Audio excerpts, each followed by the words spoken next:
Inspiration, challenges, triumphs. What does it take for women to excel, break barriers, and achieve greatness in this world?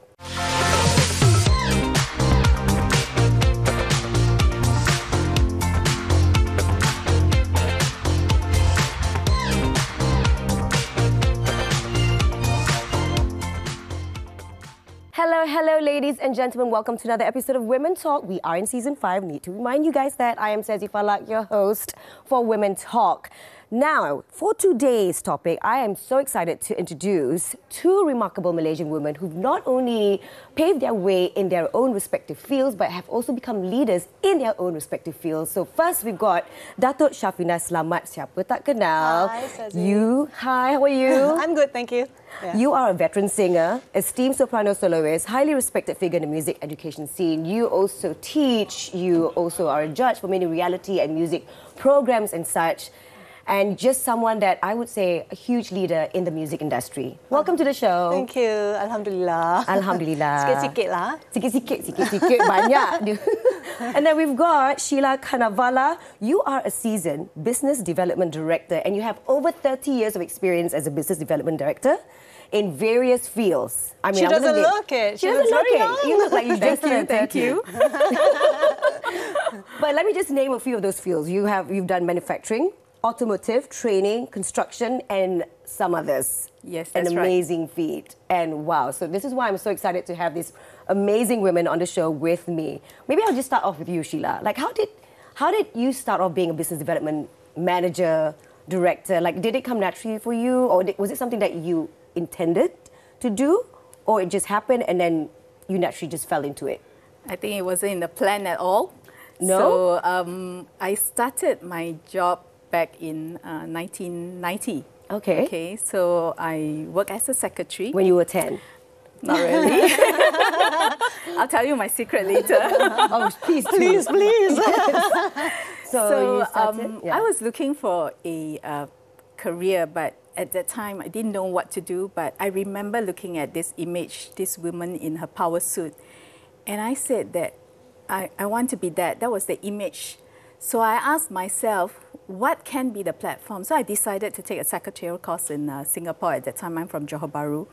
So after the 1-year course, I worked as a secretary.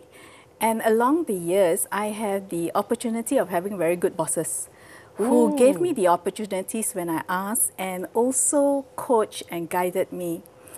And then, I'm sure your boss is very happy with you. I mean, you asked for more jobs, more I work. asked for more, but at the same time, I was also building my skill sets and working my way towards it. So fast forward, it came to a point where I asked myself, do I want to be a PA forever? No. What can I do next? Yes. So I decided that I got to put in the work, put in the hard work, decided to take a course in business administration with a focus in marketing.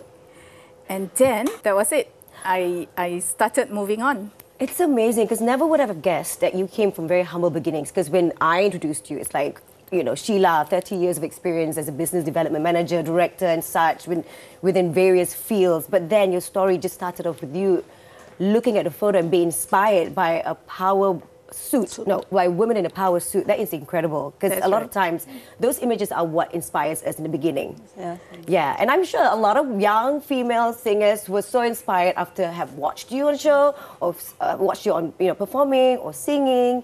Like for you, how did you start? I mean, what I know is that you started singing at a very young age. Yeah. Maybe you could tell us your beginnings. Well, let's put it this way. Actually, I'm very lucky to be able to do what I love to do. Yeah, and when I started, I was actually very young. I was 9, in fact. It started all in RTM, of course. Back then, there was, no other TV channels. Was it your sister that got you into? Yeah, she got me into one show. It was a radio show, actually. So I went on it, I sang, and then after that, I became quite the familiar face for children program on RTM. So that was how it started. When I was 16, I was offered to record an album, and then I stopped and continued with my SPM, and then studied music. So that was how I started. So I decided music is my life. you know. And you have contributed so much back into the industry. You know, I'm going to ask you more about your jalan after that, but just wanted to ask you, you know, being such a prominent figure in this music industry, you know, could you share some of the significant obstacles that you have faced in your career, especially when, in the beginning, I think that time, most of the leadership roles in the music industry were more male-dominated? Well, as a singer, okay, when I restarted my career, because I started at 16 and I stopped, and then I focused on my studies, and then I started again. So when I started then, I think it was 1999. I'm not going to reveal my age. Just Google. What was difficult for me was the kind of music that I presented was slightly different than what... What would you call it? Actually, it was just R&B, pop R&B. Okay, but I thought you were going to say classical. But I had a little twist because maybe some people do not know my background is actually classical singing, you know. So I infused some classical technique in my singing. Therefore, it was... I don't know, I think it was kind of difficult for people to associate with that sound because voice is not like what it is now. Everyone is open to voice lessons, you know, you send your children to voice lessons. But back then, no one went for voice lessons, especially in the pop scene, you know. So which is so weird because for theatre, for acting, you would go for theatre classes. Yeah, but not in the voice scene. Yeah, so not everyone goes for voice. In fact, I don't know if there were. Maybe not many went for voice lessons. Yeah, but so it was kind of difficult for me to establish myself as a different kind of singer, you know. I guess it's the branding. Like if we talk about it nowadays, is the branding. How do you brand yourself as a singer? Because that particular time is that one type of music or genre. But anyway, we're going to continue with the conversation. I'm going to go for a little break. Don't go anywhere.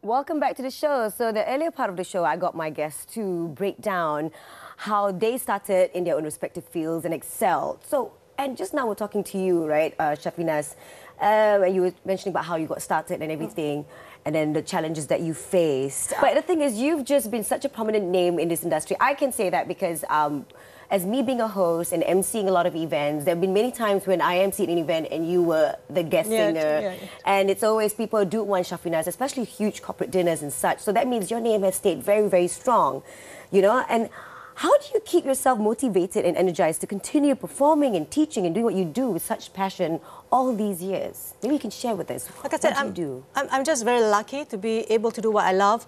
And the fact that after, you know, from the first album to the second album to the third album, the gap was about like 10 years of, you know. So, and I still get offers to do shows, and I feel very blessed. A lot of them as well. Yeah, I feel very blessed. But I guess one of the reasons is because the kind of music that I bring is different. You see? So whenever they want that kind of music, they know it's Shafinas that they're going to call. For sure. Yeah. You know, so when you see the youngsters, the young singers nowadays, right, they are all very, very energetic. You need to make sure that you are just like them, you know, because this is a very competitive field. So the instrument is here. It's in the body, so you need to always keep your stamina up. You need to keep training vocally. You need to be physically fit. So, as a performer, when your instrument is here, you have to keep up. That's your asset right there. That's the asset, yeah, exactly. Yeah. Thank you for that. Okay, now I want to go back to your story. So, you started from humble beginnings, loving that story, and then after that, when did you decide to go to the next stage, which is doing a marketing course? A marketing course, and then that was because I already saw that I could do a lot of things, being a secretary, being a PA, so there was that question like, how long am I going to be a PA, that's right. Yeah. And also, at that time when I asked for a lot of duties, right, I was actually given the opportunity to handle the export sales. So I kind of like took that as a practice for me to talk to clients and know whether I can close the sale and how do I service the clients. So I realized that I actually can do it. So it's finding another learning to prepare myself for the next journey. So I decided to take the marketing course and to go for the next career path, you see. Okay. So what I did was, after the course, I actually applied for a job with a German-based firm. And I was actually selected, and I loved it. I enjoyed it. I had a very good manager who actually told us that to give the experience to anybody who walks to our event. So until today, I use that learning. So every time I have a experience with a client, so it's giving them the best experience, like that. Wow, this is first class, you know. So it has always been in me, that kind of standards.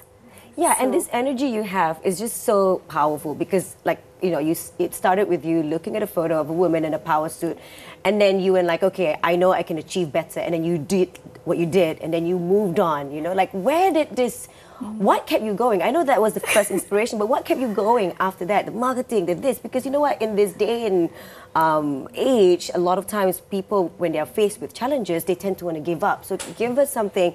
What made you continue, and how did you stay motivated all those years?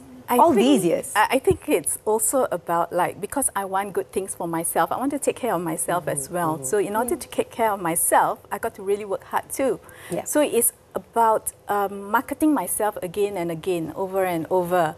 So once I've reached a level, I ask myself, okay, can I do more? Can I reinvent myself? So, and that kept me going. And what I do enjoy as well is having colleagues who are willing to learn. And I actually coach and give them opportunities. Sometimes I ask them, where do you see yourself in the next 5 years? Yeah. What do you want to be? Do you think So that you you can coach. stick? Both of you are mentors. Yeah. And it's about taking those baby steps. And with those baby steps, it's then reaching the bigger goal. But for me, Yeah. teaching came quite naturally, you know, because when I was studying, I was actually elected as by my professor to become her assistant. So I was teaching my peers. And that started. Yeah. So it came quite naturally for me to just teach. And, you know, I love doing it. So I believe that whatever you do, you need to be passionate about it. But yes, I believe really so. agree. Yeah. Yes. Right? So you can't just do it. So when you're passionate about it, it becomes a career, not a job. Right? It's like It a hobby. becomes Do what you effortless. love, you Yeah. know, so that you love what you do. I mean, that saying, it doesn't get old, but it's true. Yeah, so it's not just about the money when you when you do it, you know, because you do it because you love doing it. You want to give back. You might as well earn money doing something that you truly love. True. You know, I don't think I can imagine myself working in a bank, but that's just me. So something like that. By the way, we're going to go for another quick break. Don't go anywhere. It's just getting heated up.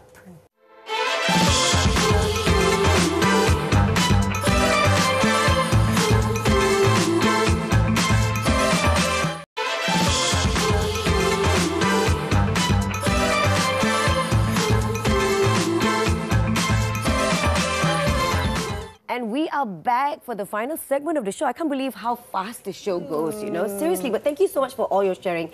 So before we went on a break, you were talking about how you have this passion for teaching as well. Yeah. So, and you both are mentors in your own respective fields. You were mentioning something during the break. You have a Sheila Academy. That's right. So I was always joking with my colleagues. Here you go, come to Sheila's Academy, you learn everything, and then you say bye-bye to me.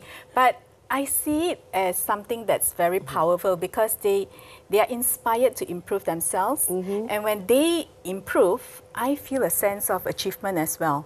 And I get to say that, wow, I've actually coached someone and have them better themselves in their career. And it's not about feeling of losing someone, but it's seeing them moving on, fly. And I get to have another batch of new colleagues that I can actually work together with, because it's not just about them and me, it's doing it together, and it's for the betterment of the company as well, so that the company can actually grow and fly. Yes, it's funny that when it's funny that when she says, you know, she has an academy and she says we'll come and go. Well, my student was just telling me. It was a he. So he came and said, you know, Ms. Shafinas, every time I teach, I have a middle parting, straight hair, and I turn into He becomes you. Love that. You know, so Yes, yeah. he channels Datuk Syafina Selamat.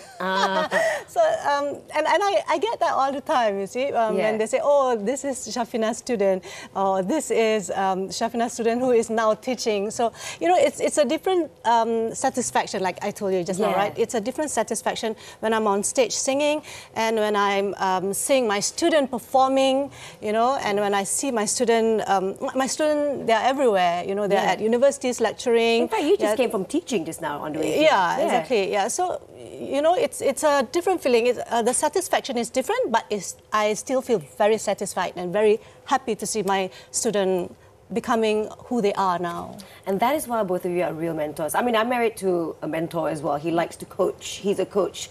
I feel like people who love coaching are just the most patient people in the world, but there is that love to see people grow and succeed, and that's something my husband definitely has. But, you know, and you both have been in your industries for many years. Many years, I wouldn't say decades, like Mara Shafinas. But, you know, there's, you know, in a rapidly evolving business world or, you know, like music industry, you know, there are people who can feel stagnant when they're in their careers, especially after being in the career for a decade, because it does, you get to that burnout stage, you know. So what advice, okay, let's start with you, Sheila. You've been in the, many industries. And I actually took a career break as well. So in 2013, I actually left. Was that good for you to come back with full force? It was good, yeah. But it was also scary for me because I had, after a 4.5-year gap, being a stay-at-home mom, in 2017, I went back to work with the same organisation. I was quite lucky my boss still wants me back. I mean, you went to raise your children. Yes. Yeah. And, you know, I had that fear. Do I still have that magic? Because in that organisation, I only had like 2 or 3 colleagues that I knew from back in those years. And the rest of the colleagues are new. So the environment was quite new. It was, yeah, you're working with a different set of people, and they all heard from my boss that, oh, she's good, she's this, she's that. So it's that added pressure. And oh, yes, I can so imagine. It adds to my fear as well. Do I still have the magic? Do I still have what it takes? So I moved mountains to get back to... But let me guess, it was muscle memory. You jumped right in, right away. I think so. And I think it's also that fear of not failing. So I push myself to work hard. Yeah. And because it's something that I enjoy. So I moved mountains, I moved home, I changed school so that we're nearer to both our workplaces. I'm quite happy that my husband actually agreed to everything I proposed to him. So it was quite, it became very easy because once you're nearer to a workplace, because at that time my kids were very young. I see. My daughter was only 4.5 and my son was only 9 months old when I went back to work. And are you still with them though now? With the same organisation, yes. So moving so that on, little break didn't really deter you from anything else. In fact, I think now you have more motivation because you've got 2 children. Yes. Yeah. So I just want to move swiftly to Syafina's. Like, what advice would you offer to those, like, in the music industry? Like I was mentioning earlier on, you know, a lot of people after a certain amount of time, be it 5 years or 10 years, they face this very stagnant part of their career. What sort of advice would you offer them to get them to be more motivated, on how to stay motivated and persevere? Well, I think knowledge is important. You have to always upgrade your skill, and never be afraid to work hard. Because sometimes you see in this industry, as a singer, people always think that being a singer is just going up on stage, opening your mouth and sing. It's not as easy as that. It's not. No. People say, oh, you just put on makeup and talk. No, honey. There's a lot of preparation that goes behind this. Yeah. So you have to be, you must not be afraid to work hard. And preparation is key. Sometimes people think it's just about being on stage, you know, the time when you're on stage. But it's really not about that. It's about the preparation you put behind that. You know, before going up on stage, you have to make sure you know your lyrics, your music, you're prepared with all your baju and your makeup and all that. It looks like a very very easy job. Tiring. It's not. Yeah. So you have to always upgrade your skill. You have to always keep on learning. Don't stop, never stop learning. Yeah. I like that part where you say upgrade your skills, which I think both of you did that in your own careers. You know, you Yes. upgraded. You started with the secretarial work, and then after that, you're like, okay, I think I don't want to just be a PA, do marketing. And with you, upgrade your skills. You went after you completed SPM. You went and learned music. You dive deeper into the industry. So that is for me something very, very powerful. In my experience, when you do something for far too long and it's the same thing over and over again, it doesn't mean that you're getting bad at it. It just means you're getting bored. So that means you need to add on something that's more challenging. Yeah, and you never know what is going to come if you know if you open up to more new things. Exactly. but more skills. And also technology changes all the time. So That's it's right. also You need to keeping learn. abreast with the trend. Yeah. So what I do for myself is I constantly go for conventions like the Women Yeah. Career Convention. And I find that it's very a good platform, and I find my own support as well. So just last year I started going for this Women Career Convention, and I found new friends. That's amazing. People who are so positive, and we support Yeah. each other. And then it's not about judging what position you are and how many years experience or how much money you earn. Having that support system is important, and I like that. Go for conventions, meet new people, get more inspired by other people. Yeah. And ladies, although I'm very, very inspired by you ladies.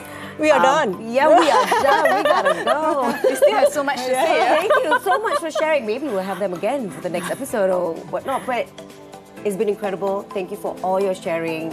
And for those of you, listen to what they say. Get out there, keep doing what you're doing, and learn new skills. Just keep yourself motivated. All that. Thank you so much for watching. And show us some love by putting some comments on our social media page, Women Talk TV3 on Instagram. Bye. See you next week.